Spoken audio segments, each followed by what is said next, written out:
Hi, welcome to the Market Alert for Thursday the 6th of April 2017. So the market not doing a lot after the Fed announcements, which was just here, and as I said in my note, unless things pick up then I would stand aside. But fortunately you can see here the market was making lower highs, also below the 20 bar average as well, that's red, and then we had a sell signal and just the 20 points as the market traded down to the 20,750 level.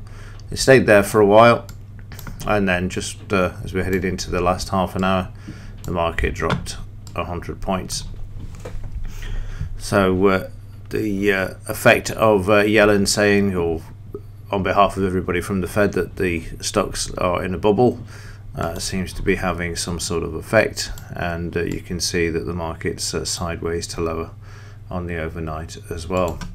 If you look at the daily, you can see the market traded up to the 76% retracement yesterday, just before the Fed announcement, and has since moved lower. Now you want to keep an eye on the 20,527, and then I'll just remove all of these. Let me just take this off and we'll leave that one on. Let me just add this one in for you, because this is one to keep an eye on as well, which is the 20,409 as well.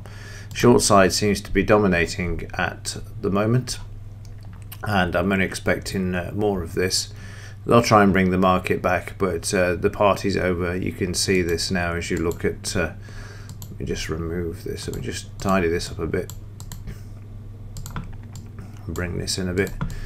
You can see now that the market following, this is Trump's inauguration over here, this is November the, sorry, not inauguration, win on the 8th, and then of course in January the market started to sell off in this area here. We had the implied volatility at record lows, and then he had his address to Congress and we saw the market move higher.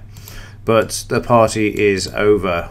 Already seeing people being moved, leaving, the Obamacare bill, the repeal to the tax reforms, and Obamacare, the tax reforms and the repeal to Obamacare doesn't look like it's going to go through. The whole thing's starting to unravel. So I expect things to go from bad to worse going forward. Plus he's still got this wall, and the whole thing is just starting to turn into a nightmare, and it is going to get bad, there's no doubts about that, that's for sure. But it would have happened under Clinton. It's just that they've got the perfect scapegoat for it all to happen under Trump.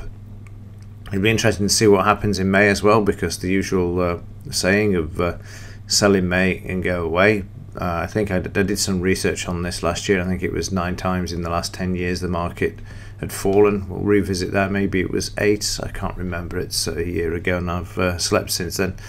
But very interesting that we're sort of approaching that. I mean, we're only the first week into April, but as we go further forward, I would expect this to begin to accelerate. The whole thing, there's something about it, gut feeling wise, it just isn't right. On the news front, what have we got? Let's have a look. We've got Draghi being wheeled out, but that's not until 9 PM. Nothing at 3 PM. So let's see what happens in the pre-market session and then within the first hour of trading. On the implied volatility front, this is moving quite nicely. We're at 1017, as you can see there, and things are starting to spike up a bit. Let me just show you in a bigger picture what things look like. And there you can see we're up from 941, let's just use a blue one, it'll be easy to see, to 1017 as the market started to move lower after the Fed announcement yesterday. Let's hope things start to accelerate following this announcement yesterday. Right, that's it for now. I will see you or speak to you later on today. Other than that, thanks for watching. See you in the next one.